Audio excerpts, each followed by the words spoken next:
Jamani, dunia simama ninywe chai. Aisha huyu mpenzi wako kumbe alikuwa na ukimwi. Yaani hata mimi ndo nashangaa kama jinsi unavyoshangaa.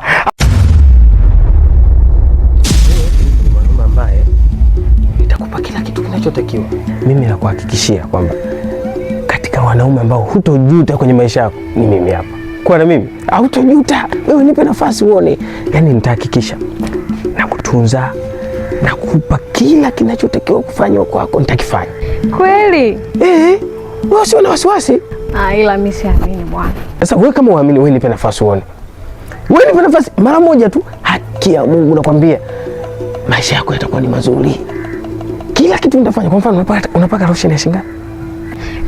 15,000. Unaona sasa? Mimi sasa nitakununulia lotion kuanzia shilingi 30,000. Unazijua hizo lotion?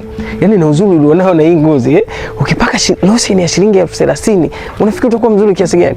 Yaani wewe nakwambia, mimi nakwambia Jackie, hutajutia kuwa na mimi. Wewe jaribu kunipa nafasi, nakwambia haki ya Mungu. Utakaa unafurahi unasema, huyu mwanaume ulikuwa wapi? Nilikuwa wapi kumbe niko hapa. Wewe nipe nafasi sio Jackie uone. Moses. Naam.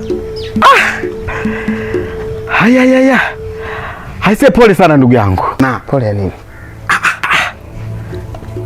Wewe Moses, hivi ninavyoongea mimi na wewe tumetoka sasa hivi mazikoni kumzika Aisha. Jamani, dunia simama ninywe chai. Aisha huyu mpenzi wako kumbe alikuwa na ukimwi. Yaani hata mimi ndo nashangaa kama jinsi unavyoshangaa. Aisha kumbe alikuwa na ukimwi ndugu yangu. Yaani cha ajabu tumeenda kumweka kujishimu Aisha. Yaani tunamweka kama kanjiti fulani hivi tunaweka Aisha kakonda. Aisha huyu shemeji yangu mimi mpenzi wako wewe. Moses una siri. Haki ya Mungu Moses una siri. Wewe ni ndugu yangu. Sikiliza, wewe ni ndugu yangu. Hukupaswa kunificha mimi siri hii. Kumbe Aisha ana ukimwi hata kuniambia hakuna. Baba una siri wewe. Moses, sikiliza.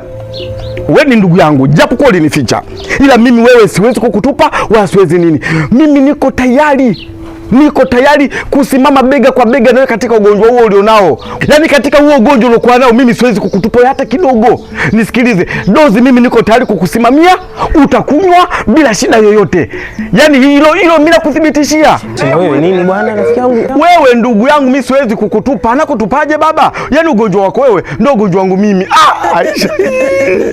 Aisha kanuma, Aisha amekufa bado mdogo. Ukimwi. Aisha. Achana naye bwana. Unajua yule mtani wangu kazi yako kunitania. Nyo. Mtani nini? Na mimi nataka uniwe kama huyo Aisha ulivyomuua, si ndio? Nani bwana Jackie na wewe bwana. Jackie unamsikiliza yule si mwehu tu yule. Hapana, umechelewa sana. Jackie bwana Jackie. God have mercy upon Jackie.